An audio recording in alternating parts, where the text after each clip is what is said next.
다음은 세션 2로 바로 넘어가 보도록 하겠습니다. 아마 이 자리에 오신 분들이 이번 세션 엄청 기다리셨을 것 같은데요. 이번 세션은 일부는 외부에 저희가 유튜브로 공개를 하고 마지막에 있는 부분은 저희가 외부 공개를 안 할 예정입니다. 그래서 패널 디스커션은 외부 공개가 안 될 예정이라서 그 부분 참고해서 봐주시면 좋을 것 같아요. 가장 먼저 저희 법무법인 DLG의 파트너 변호사이신 김용하 변호사님 모시고 바이오 기업의 M&A 엑시트 전략에 대해서 이야기 들어보도록 하겠습니다. 큰 박수 부탁드립니다.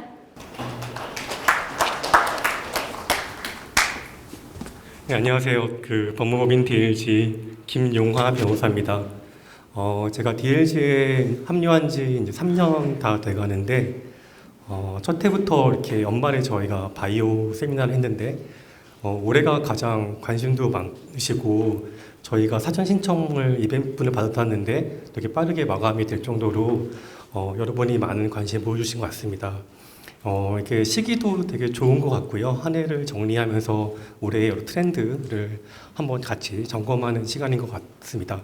근데 제가 이제 이 두 번째 세션을 사실은 어떤 주제를 할까 상당히 고민을 많이 했습니다. 첫 번째 앞부분은 사실은 저희가 매년 하는 내용이어가지고 어렵지 않게 주제를 선정했는데 두 번째는 어떤 내용을 하는 게 실제 여러분들한테 도움도 되고 그럴까를 고민하면서 사실 되게 좀 제목은 거창하면서도 좀 어려운 주제 같습니다. 이게 로펌이 하기에 적합한가라는 싶은 생각도 사실 드는 주제이긴 한데 그래도 다행히 저희가 사전 신청 받으면서 여러분한테 이제 복수로 관심 있는 발표에 대해서 사전 질문을 받았는데 그래도 감사하게도 200분 중에서 100분 넘게 그래도 이 분야에 선택을 해주셔가지고 그래도 주제 선정이 나쁘지 않았다 생각한 것 같습니다. 발표를 하겠습니다. 네, 먼저 제 소개를 드리면 저는 원래 제가 이제 9학번이어서 벌써 입학한 지 30년이 다 돼가는데 처음에 생명과학부 입학해서 분자생물학 전공하고 석사한 다음에 벤처랑 제약회사에서 원래 연구원을 했습니다. 그래서 이 바이오 쪽에 10년 동안은 사실 거의 공부랑 연구를 했었고 그 다음에 이제 진로를 바꿔서 변호사가 되었는데 계속 이쪽 분야를 하고 싶어서 처음에는 특허 일을 많이 했었고요. 그래서 특허 업무랑 또 가산에서도 주로 특허 소송을 주로 했습니다. 그 다음이 사실 이제 경력에서 가장 제 기본적인 성향하고는 좀 안 맞지만 특이한 경력인데 파트너스 인베스트먼트라는 벤처 캐피탈에서 한 5년 반 동안 투자 심사역으로 일을 했습니다. 심사역을 하면서 그때 참 많은 경험을 했고 많은 좋은 분들을 만났었고요. 그리고 2022년에 여기 법무법인 DLG에 다시 변호사로 합류했습니다. 제가 원래 이 자기소개 페이지는 사실 바로 넘어가는데 오늘 조금 이 주제랑 말씀드리고 싶은 게 있어서 조금 더 설명을 드리면 제가 이제 변호사 다시 하면서 가장 많이 받았던 질문 중 하나가 투자사에 있을 때랑 변호사 다시 하면서의 그 차이가 무엇이냐 그런 질문을 참 많이 받았는데요. 그 질문에 대해서만도 1시간 이야기할 수도 있지만 가장 중요한 거는 제가 생각하기에 투자사에 있으면 참 이해관계가 어렵습니다. 투자사에서 회사에 투자를 하고 대표님과 또 임원들하고도 다 관계를 맺긴 하지만 그 이해관계라는 게 주주로서 같을 때도 있고 또 상충될 때도 있고 상당히 복잡한 이해관계가 있습니다. 또 투자라는 거는 결국 언젠가는 엑싯을 하는 거기 때문에 그런 점에서 그 이해관계를 참 중간에 조정하는 게 참 어려웠는데 제가 변호사 다시 하면서 가장 마음 편하고 만족스러웠던 거는 변호사는 그럴 필요는 없는 것 같습니다. 저희 클라이언트 고객사 대표님이나 그 분들과 이야기하면서 같이 고민하고 그분들 입장에서 가장 그분들한테 이익이 되는 게 무엇인지 그 입장에서만 고민할 수 있어서 그게 제가 변호사이면서 가장 큰 차이인 것 같고요. 그런 취지에서 사실 오늘 이 발표가 되게 좀 입장 차이가 있을 수 있는데 제가 어저께 고민을 많이 했습니다. 이 포인트를 어디에 맞춰야 될지. 왜냐하면 생각보다 투자사분들이 많이 신청을 해주셔가지고 제가 아는 분도 많이 있고 전 투자사분들이 이렇게 오는 거를 막 바랬던 건 아니었는데 양해를 드리면 그래서 오늘 발표는 제가 좀 더 회사 입장에서 벤처 입장에서 그리고 제 경력에서 제가 가장 개인적으로 뿌듯하게 생각하는 게 이제 연구원하고 공부했던 건데, 그래서 제가 가장 애정이 많은 그 그룹이 제 학교 동기들이나 이제 직접 이 업계에서 회사하시는 분들입니다. 그래서 좀 더 그 입장에서 발표한다는 거를 좀 감안하고 들어주시면 좋겠습니다.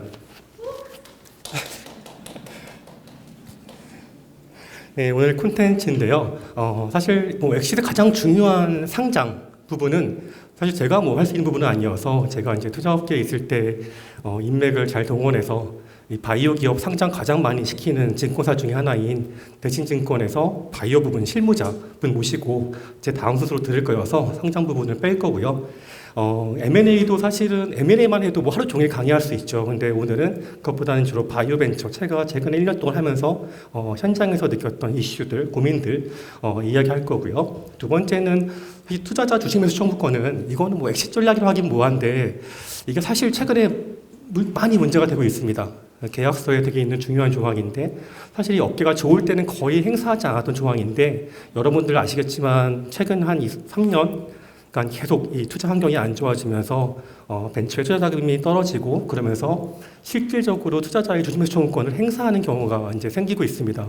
저도 올해 내용 진보도 검토하고 같이 뭐 주주간담회도 가서 대표님이랑 대책도 마련하고 했었는데, 그래서 거기에 대한 이슈를 한번 간단히 정리하려고 하고요. 세 번째도 좀 안타깝지만 청산 이슈도 있습니다. 청산이라는 게 회사가 이제 없어지는 건데요. 마찬가지로 이제 투자 자금이 다 이제 좀 소진되면서 사실 이렇게 대놓고 말은 못하지만 많은 회사들이 청산을 또 고민하는 경우도 많습니다. 그래서 청산에 관한 중요한 이슈들 몇 가지 하겠습니다. 근데 시간이 길지 않아서요. 제가 이거를 아주 뭐 자세하게 이론적인 것보다는 각각 그 분야별로 핵심 이슈 위주로 설명을 드리고, 뭐 이론적인 거나 더 뭐 필요한 내용들은 요즘에 많은 좋은 강의들이 있고, 또 저도 최근에 업무하면서 GPT 많이 쓰는데 GPT한테 물어보면 많이 알려줍니다. 그래서 그런 부분들은 이렇게 이론적인 거는 그런 거 참고하셔서 많이 알아보시고, 더 궁금하시면 그건 또 나중에 저희한테 개인적으로 뭐 따로 문의를 주시면 저희가 최대한 설명을 드리겠습니다. M&A 관련해서 먼저 큰 방향성, 상장 부분은 뭐 다음 세션에 말할 거기 때문에 간단하게 넘어가면, 제가 투자업계에 있었던 뭐 18, 19, 20은 거의 바이오업계의 호황기였죠. 거의 뭐 버블이라고 할 정도로 그때는 거의 특례 상장의 70%가 다 바이오 기업이었습니다.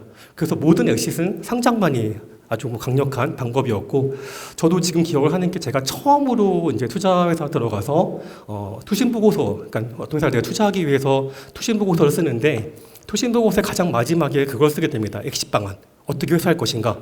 근데 저는 그때 이제 처음이어가지고 제가 그때 너무 투자하고 싶었던 회사는, 야, 이 회사는 미국이나 유럽의 M&A가 되겠다 싶어가지고 M&A 강력하게 했었는데, 저희 그때 대표님이, 야, 한국에서 바이오 헬스케어 기업이 M&A 엑시트한 경우가 있냐, 이거 바꿔라. 그래가지고 다시 상장으로 바꿨던 경험이 있습니다. 그만큼 그 당시만 해도 모든 엑시트 전략은 이제 상장이었었는데, 이렇게 최근에 확실히 지금 상장이 어려워지고 있죠. 바이오가 상장이 어려워지고, 또 상장이 되더라도, 그 상장이라는 거는 회사가 공모해서 공모 자금을 모으는 건데, 그 공모 자금이 되게 낮아지면서 상장이 과연 그 바이오 기업의 좋은 엑시트 방안인가에 대해서 많은 고민이 있는 사실입니다. 그래서 그 다음 자료는 그냥 그 큰 추세만 볼 수 있는 건데요. 이게 산업은행에서 작년 6월에 발표한 자료입니다. 그래서 IPO가 이제 떨어지면서 확실히 M&A 건수가 늘어나고 있다. 마지막에 이제 이게 올해 자료는 없어가지고 23년 6월 기준이어가지고 마지막에 좀 떨어진 것 같이 보이지만, 실제 작년에도 많은 헬스케어 쪽에서 많은 M&A가 일어났죠. 다음이 이제 올해 있었던 주요 M&A 리스트입니다. 저희가 지금 계속 이거를 팔로우업하고 있는데, 제가 정리를 해보니까 최근까지 거의 헬스케어 분야에서 한 40개 정도의 M&A가 국내 기업이 일어났더라고요. 뭐 인수든 핀수든 국내가 당사자인. 근데 이 중에서 저희가 조금 더 줄여가지고 뭐 신약 개발, 제약, 그리고 진단 쪽으로 좁혀서 리스트를 만들었습니다. 사실 많은 건들이 그 치과 쪽이나 피부 미용 쪽이 이제 매출이 크기 때문에 그쪽이 큰 M&A들이 있는데, 그거는 빼고, 뭐 의약품 유통도 크죠. 지오용 같은 걸 빼고 이제 신약 개발 쪽에 맞춘 그런 습니다. 그래서 이제 뭐 가장 위에 있는 오리온이 레고캠, 지금 리가캠이죠. 인수한 건 너무너무 중요한, 이 업계에서 되게 중요한 딜이었었고요. 그 외에 이제 규모가 큰 딜들은 다 주로 외국 회사들 인수한 딜이 있고요. 제가 발표하면서 약간 뭐 여러분 조금 지루하지 않으시게 2번 퀴즈를 낼까 하는데 맞추시면 네, 소정의 책과 상품을 드리려고 합니다. 네, 첫 번째가 여기 있는데요. 제가 노란색으로 표시한 회사 3개가 있습니다. 이 노란색 3개 표시한 거는 왜 표시했을까요? 거기 우리 회사 사람 말고요. 네, 저기. 아닙니다. 한 번 더 기다리겠습니다. 네. 아닙니다. 네. 네? 아닙니다. 이게 되게 어려운 질문이어가지고. 없습니다. 마지막 한 분, 네. 네, 맞습니다. 네, 센스가 너무 훌륭하신데요. 네, 저희 클라이언트입니다. 그래서 저희가 관여했던 딜입니다. 그래서 저희가 상당히 헬스케어 분야 자문을 많이 하고 있는데 저희가 레고캠도 저희 고객사여가지고 레고캠의 신주 인수랑 구주 매매 이렇게 관여했었고요. 특히 이피리바이오는 제 선배 회사여가지고 통시 단계부터 그 인수까지 모든 과정을 같이 했었고 프리시전도 저희 고객사여서 그 중에 일부 계약에 관여를 했습니다. 네, 그래서 이 분야에 이제 이런 딜들이 있고 그럼 거기서 이슈가 뭐냐? 먼저 아주 간단하게 사실 이게 이제 변호사분들도 오셨는데 너무 쉬운 내용일 수 있지만 업계분들은 또 합병이라는 것에 대해서 기본적인 내용 그리고 주요 이슈만 설명드리겠습니다. 먼저 절차로 실사를 하게 되죠. 합병하려면 이 회사의 이제 회계실사, 재무실사, 그리고 법률실사, 그리고 IPDD를 하게 됩니다. 두 번째 질문입니다. 제가 작년에도 발표했던 내용인데 IPDD의 풀 영문으로 뭘까요? 네. IP. 네, 맞습니다. 감사합니다. 네, 이 바이오에서는 특히 IPDD가 상당히 중요합니다. 특히 초기 기업에는 사실은 다른 매출이 있는 것도 아니고 그런 자산이 특허기 때문에 네, IPDD 그런 실사를 하게 되고 이제 실사를 하게 되면 실사를 통해서 이제 합병 비율을 결정하게 됩니다. 아주 중요하죠. 합병 비율. 도대체 이 회사를 얼마로 평가해서 합병 비율을 우리가 보통 보는 1대10, 1대5 할 것이냐. 그 다음에 이사회 결의를 하고 합병 계약을 체결하게 되게 됩니다. 이 계약서에서 이제 저희 변호사들이 많이 관여하게 되고요.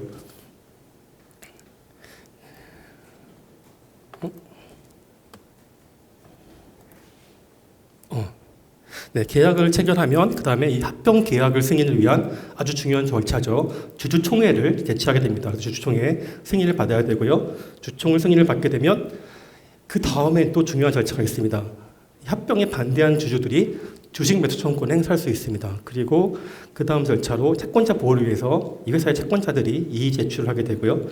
그 다음에 이제 거의 남은 절차적인 거죠. 합병 기일에 합병을 하게 되면 그 다음에 이제 절차적으로 공고 등기 그리고 만약에 합병을 하면서 신주를 발행하게 되면 합병 신주가 상장이 되게 됩니다. 여기서 제가 두 가지 중요한 이슈를 먼저 얘기하려고 하는데요. 합병 비율 결정. 그럼 어떻게 합병 가액을 정할 것이냐? 상장법인은 쉽습니다. 상장법인은 자본시장법 시행령에 명확하게 나와 있습니다. 이사회 결의일 또는 합병 계약 체결일 중에서 앞서는 날의 전일을 기산일로 해서 1개월, 일주일. 근데 이때는 거래량을 고려합니다. 왜냐면은 뭐 몇 주 가지고 주가가 어떨 수 있으니까 거래량 고려해서 평균하고 그 최근일, 바로 전일이죠. 종가를 기준으로 결정됩니다. 그렇기 때문에 상장법인이 합병할 때는 딱 특정 날짜에 정해집니다. 가격이. 근데 여기서 이제 조금 레인지가 있는 게 그거를 기준으로 30% 범위에서 할인 할증할 수 있습니다. 이게 이제 좀 특이한 점인데 근데 30% 마음대로 할 수 있냐? 그건 아니고 10%까지는 임의로 할 수 있지만 10%를 초과해서 할인 할증할 경우에는 외부기관 평가를 받게 됩니다. 상장법인 사실 그래서 가액 결정하는 거는 그렇게 어렵지 않은데요. 이제 문제는 비상장법인이죠. 비상장법인 같은 경우가 어떻게 하느냐? 비상장법인은 자산 가치와 수익 가치를 2대3으로 해서 가중산술 평균한 가액으로 하게 됩니다. 여기서 자산 가치는 문제가 없거든요. 재무회계표 보면 나오니까. 다만 이제 실제 진행하다 보면 초기 기업들이 아직 그 KIFRS 기준으로 안 돼 있어가지고 그것 때문에 뒤늦게 막 하느라고 좀 뭐 이슈가 생기는 거 말고는 특별히 이건 문제가 없는데 문제는 이제 수익 가치입니다. 사실 특히 바이오 기업, 벤처는 수익이 없죠. 여러분 아시겠지만 뭐 보통 M&A 할 때 뭐 잘해야 임상 1상, 많아야 2상, 아니면 전이상인 경우도 많고, 그럼 도대체 이 회사의 수익을 어떻게 평가할 것이냐? 결국에는 방법은 미래의 추정 수익 가치를 현재 가치로 할인율 적용을 해서 계산하는 방법밖에 없습니다. 그럼 미래를 어떻게 평가하느냐? 일단 기간도 추정합니다. 뭐 예를 들어서 최소한 10년, 15년을 기간을 두고, 너무 길죠 사실. 15년의 기간을 둔 다음에 그 다음에 주요 파이프라인이 앞으로 이 기술이 전되었을 때 들어올 업프론트, 마일스톤, 로열티를 다 가정합니다. 그리고 또 여기다가 임상도 성공 확률을 더 넣습니다. 왜냐면 임상이라는 건 시평이 높으니까 그걸 넣게 되고, 또 로열티율도 정해진 게 아니니까 로열티가 얼마인지 또 가정하고, 또 실제 이게 허가받았을 때 약가도 가정하고, 또 시장 규모도 가정하고, 근데 그게 지금 당장이 아니라 5년, 10년 후에 또 점유율도 가정하고, 그리고 비용 같은 경우는 조금 낮긴 하지만, 비용도 사실 우리가 예측이 다 쉽진 않지만, 뭐 인건비, 고정비, 특히 연구개발비 같은 경우에는 사실 예측이 쉽지 않지만 다 가정을 합니다. 그렇기 때문에 이 비상장 법인의 사실은 가액이라는 거는 딱 떨어지지는 않습니다. 물론 이거는 이제 공정성을 위해서 외부기관 평가를 받긴 하는데 대부분 회계법인이 하죠. 그렇기 때문에 사실 실무를 해보면 사실은 합병을 진행하면서 합병하는 회사와 상대방 회사가 상의를 해서 어느 정도의 비상장 법인의 가격을 레인지를 정한 다음에 사실 거기에 근거를 만드는 실제 작업을 많이 하게 됩니다. 근데 물론 뭐 터무니없이 내게 되면 나중에 이제 금감원에서 문제 있다고 하기 때문에 안 되지만, 그래도 사실상 비상장 법인은 그래서 실제 합병하는 회사와 피합병 회사의 그 대표의 의사에 따라서 레인지를 정하고 한다라는, 그렇게 볼 수 있을 것 같습니다. 그 다음에 이제 또 하나 이슈가 이 주주총회와 이사회인데요. 조금 시간은 지났지만 한번 볼까요? 지금은 툴젠이 상장해가지고 뭐 상장회사 되어 있지만, 사실 툴젠이 상당히 어렵게 상장했습니다. 여러 번 상장에 실패했었는데, 그 중에 한 번 실패한 게 사실 그래서 이 상장이 어려우니까 제네신과 합병을 한번 시도한 적이 있습니다. 근데 왜 무산됐냐? 그때 이게 이제 계약도 다 체결했지만 합병 계약을 승인을 위한 주주총회에서 반대 주주의 주식 매출권 행사가 너무나 크게 쏟아진 겁니다. 그러니까 당연히 회사도 이거를 이제 절차기 때문에 거기에 대한 준비금을 준비하는데, 그리고 반대 주주의 주식 매출권 행사는 양쪽 다 할 수 있습니다. 뭐 합병하는 회사와 피합병 회사. 근데 그때 이제 툴젠이 이제 그때 자료에 보면 툴젠이 500억 반대를 예상해서 제네시스는 1,300억을 그래도 준비했다고 합니다. 근데 실제 거기서 쏟아진 주식 매수 청구 행사 대금이 툴젠이 1,200 넘었고 제네시스 3,300. 도저히 감당이 안 되죠. 그러면은 뭐 감당이 안 되니까 거기서 합병은 완전 무산돼가지고 결국 다행히 툴젠이 상장하게 됐지만 매우 중요한 이게 이제 걸림돌 되게 됩니다. 그래서 이런 거를 사실은 그래서 방지하기 위해서 보통 상장법인들이 비상장 합병할 때 가격 결정 방법은 잠깐 참고하시면 될 것 같고요. 주로 소규모 합병으로 진행하게 됩니다. 소규모 합병이란 뭐냐면 존속회사. 보통 이제 우리가 상장회사가 비상장을 이제 합병하면 비상장 회사는 없어지겠죠. 상장회사만 남고. 존속회사가 합병을 위해서 신주를 발행할 때 그때 그 발행한 총수가 현재 자기 총수의 10% 이하. 뭐 쉽게 설명하면 이렇게 아까 말씀드린 방법으로 합병 가액을 결정했더니 상장회사가 5천억이다. 근데 합병하면서 그럼 합병을 당하는 비상장 법인이 500억 이하면은 10% 이하가 되겠죠. 아주 쉽게 설명하면 그 경우에는 소규모 합병이 가능합니다. 그럼 소규모 합병이 왜 그러면은 필요하냐? 이때는 주주총회를 안 해도 됩니다. 주주총회 대신에 이사회 결의로 합병을 승인할 수 있기 때문에, 그리고 가장 중요한 반대 주주의 주식 매수 청구 행사를 할 수 없습니다. 그래서 이제 보통 상장법인이 비상장할 때 이렇게 소규모 합병을 진행하고요. 저희가 진행했던 그 EPD 건도 이렇게 소규모 합병으로 진행을 했었고, 또 다른 건도 뭐 끝까지 가지 않았지만 이런 건으로 진행했던 적이 꽤 있습니다.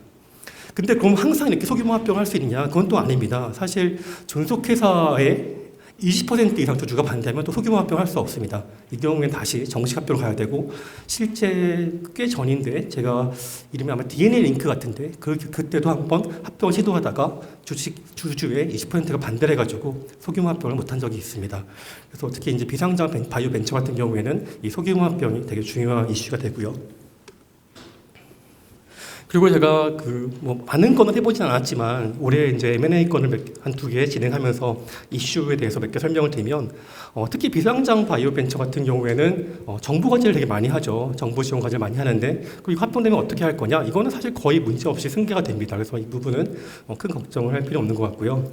그다음에 주요 임원 지위가 문제가 되는데요. 일단 근로자는 다 승계됩니다. 원칙적으로. 근로자는 상관없는데 이제 임원, C레벨이 되겠죠. 주로 창업자분들이 어떻게 할 거냐, 그 다음 회사에 남아서 어떤 직책을 맡을 거냐, 아니면은 나올 거냐, 거기에 대한 게 이제 중요한 협상 포인트가 되고, 만약에 특히 나오게 되면 병업 금지 조항이 또 문제가 되겠죠. 예를 들어서 그 회사에 남아 있지 않다면 엑시트한 다음에 최소 3년에서 5년 정도는 그 같은 동종은 아니지만 같은 모달리티나 같은 타겟이나 그런 거로는 회사를 못하는 그런 조항을 넣게 됩니다. 또 하나가 이제 스톡옵션이 문제될 때가 많은데요. 초기 기업에 이제 사실 우수한 인재를 영입하기 위해서 저희가 스톡옵션을 특히 과감하게 주죠. 스톡옵션 여러분들 아시겠지만 재직한 다음에 2년이 지나야 행사할 수 있죠. 그래서 행사한 건 문제가 없는데요. 행사하면 내가 주주가 된 거니까. 근데 그 전에 합병되면 어떻게 될 것이냐? 원칙적으로는 그 스톡옵션 승계는 안 됩니다.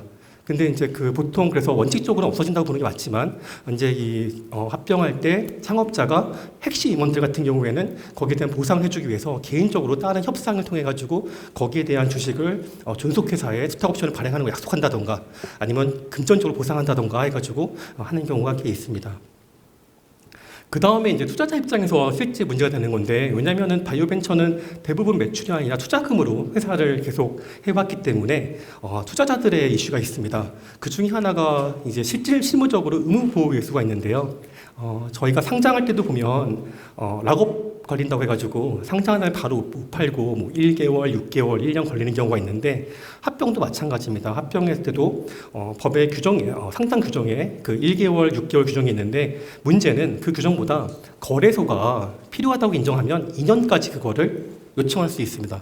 근데 또 거래소가 요청하는데 이거를 사실상 그 회사가 안 받아들일 수는 없는 경우가 많아가지고 그 이슈가 있을 수 있습니다. 그래서 투자자 입장에서는 내가 비상장 투자해가지고 합병이 되면 이제 상장주 회사의 주식을 받는 거니까 되게 좋지만 락업이 걸리게 되면 내가 팔 수 있는 게 제한이 되기 때문에 이걸로 인해서 그 기간에 대해서 문제가 될 수 있습니다.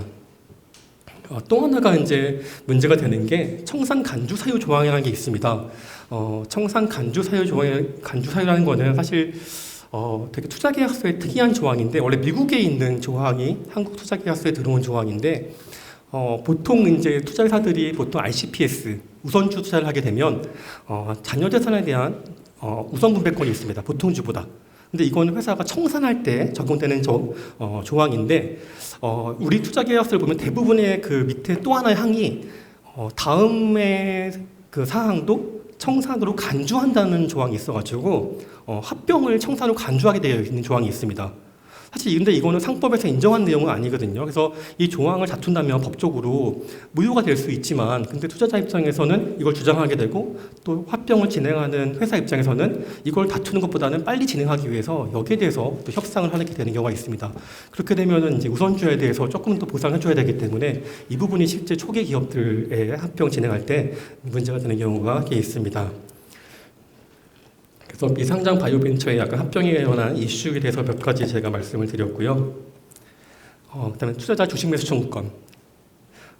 제가 투자회사에 있을 때 사실 이게 되게 회사와 대표이사, 이강기 입장에서는 독소조항이라고 할 수 있는 조항인데 사실상 그때 어떻게 설명을 드리냐면 실제 이거 행사된 일 없다. 걱정하지 말라고 이제 이야기하면서 투자를 한 적이 저도 꽤 많이 있었는데 근데 최근에 많이 일어나고 있습니다. 이해 못하는 거는 아닙니다. 왜냐하면은 회사가 힘든 만큼 투자 회사들도 상당히 어렵거든요. 왜냐하면은 투자회사가 다 자기네 돈 투자하는 게 아니라 펀드를 만들어 가지고 결국에 다른 LP들 돈을 모아서 투자를 하는 거잖아요. 그래서 본인들도 그 실적을 내야 되고 회수에 대한 책임이 있고 또 펀드에 대한 선관주 의무가 있기 때문에 최선을 다해서 회수를 해야 되는데.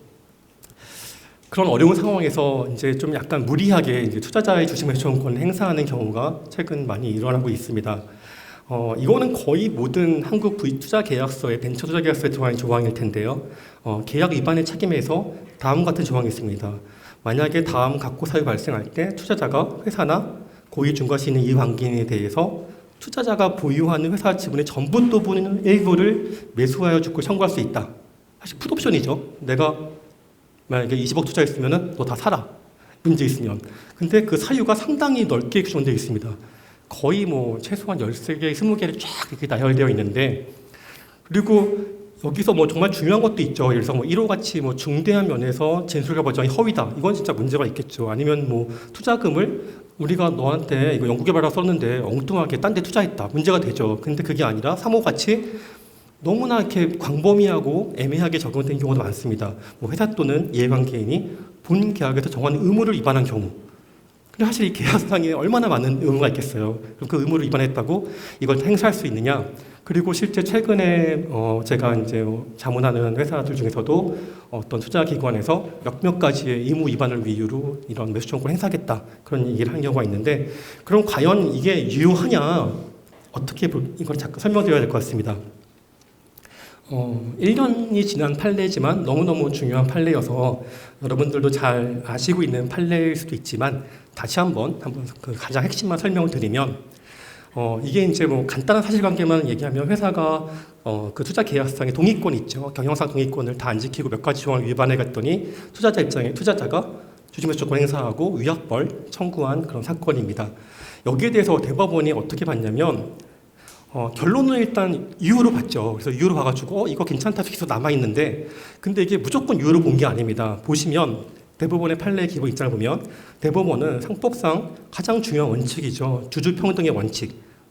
근데 이런 투자자의 그 주식매수 청구권을 다 주는 게 아니죠. 뭐 보통 주나 다른 주에는 없으니까.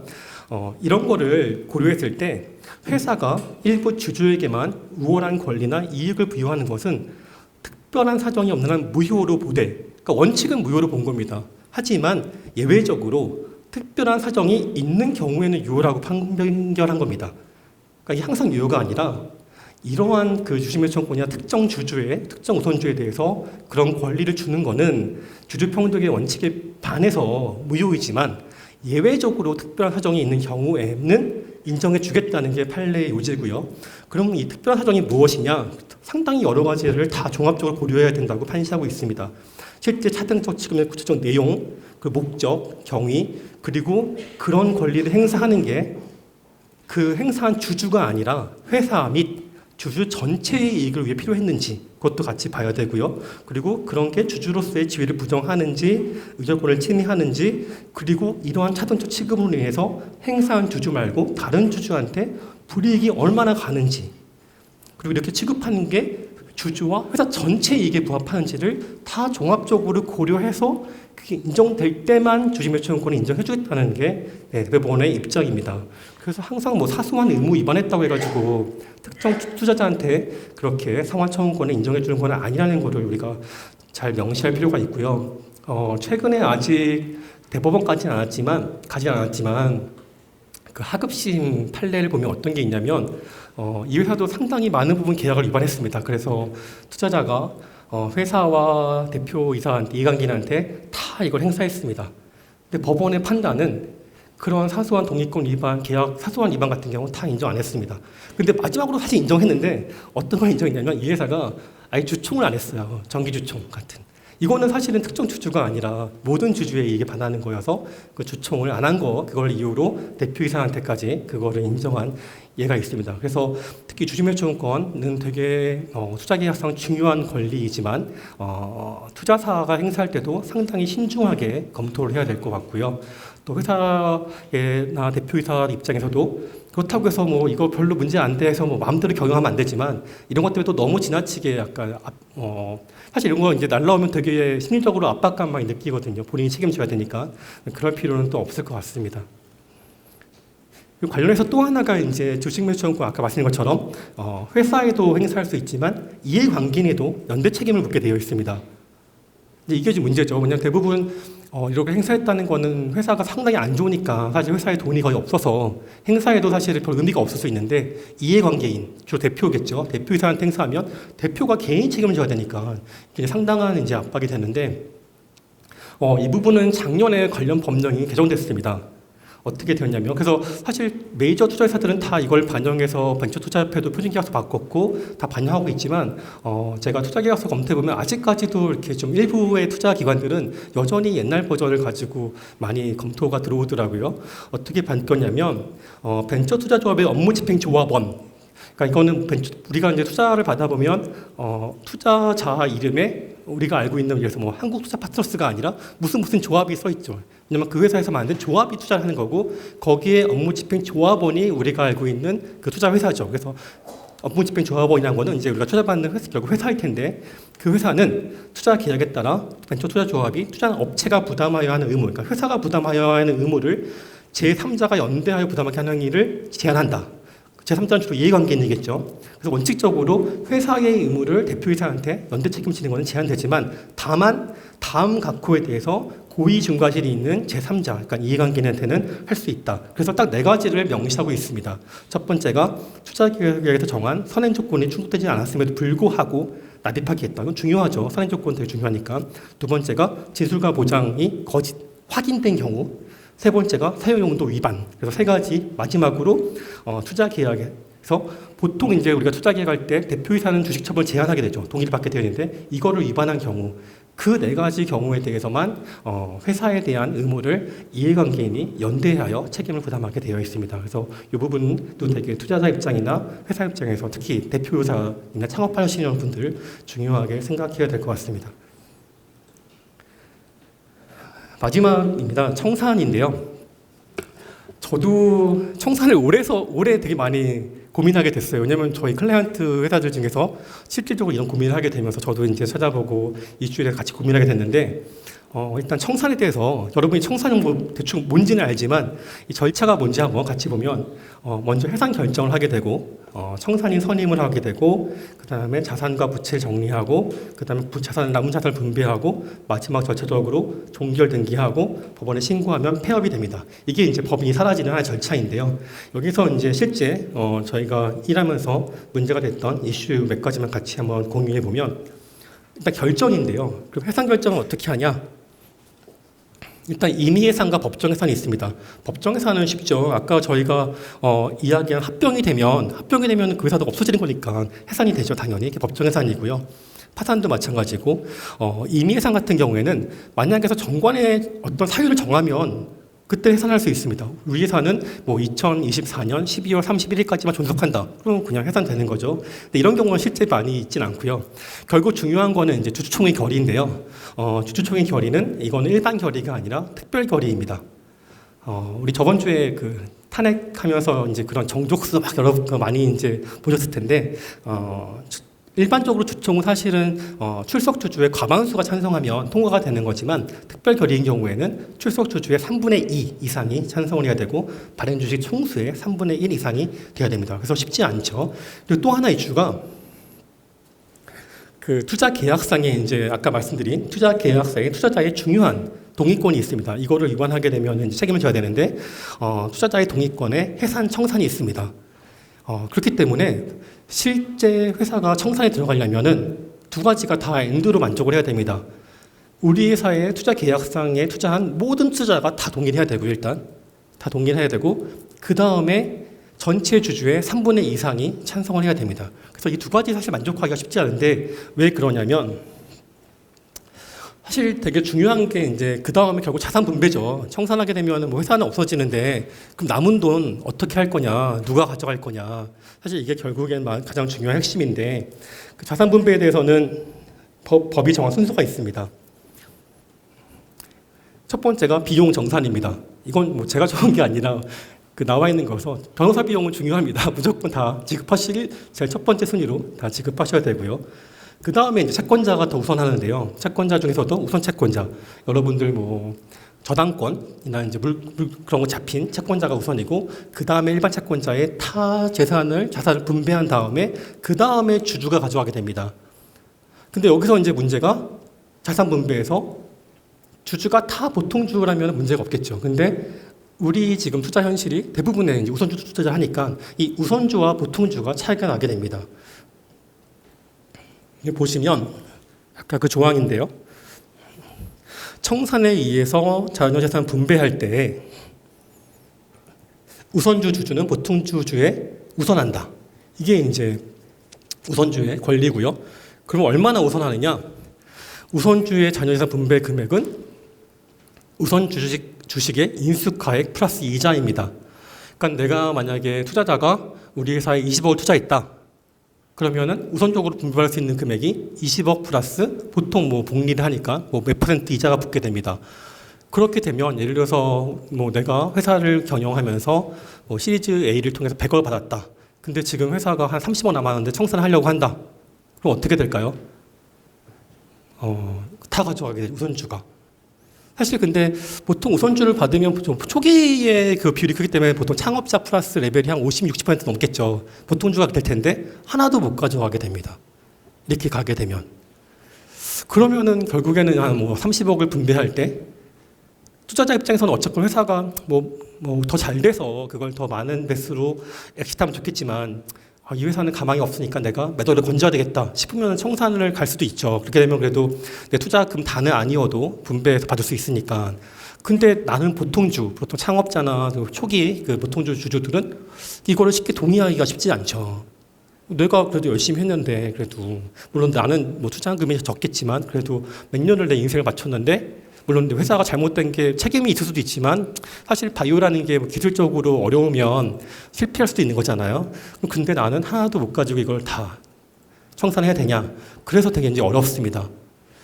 그래서 실질적으로 청산을 논의하지만 이게 저도 아직 청산까지 간 데는 없는데요. 방법은 있죠. 그러면 이 우선주주가 권리를 포기하면 되죠. 전부는 아니어도 합의할 수도 있고 계약적으로 뭐 내가 권리는 이렇지만 뭐 이런 보통주주 합의해서 이렇게 나눠 가지자 할 수 있지만 아까 말씀드린 것처럼 또 투자자들은 자기 돈이 아니라 또 펀드 운용하는 입장에서 이렇게 또 쉽게 자기네 권리를 포기할 수 있는 게 아니어서 가능은 하지만 이 부분이 참 쉽지 않은 이슈인 것 같습니다. 네, 감사합니다. 2024 법무법인 DLG가 마련한 마지막 바이오 세미나였습니다. 2024년을 회고하고 25년을 준비하는 세미나였는데요. 오프라인에서 더 뜨거운 현장이 있었는데 다음에는 오프라인에서도 뵙길 바랍니다. 지금까지 더 컴퍼니즈의 문경미였습니다. 시청해 주셔서 감사합니다.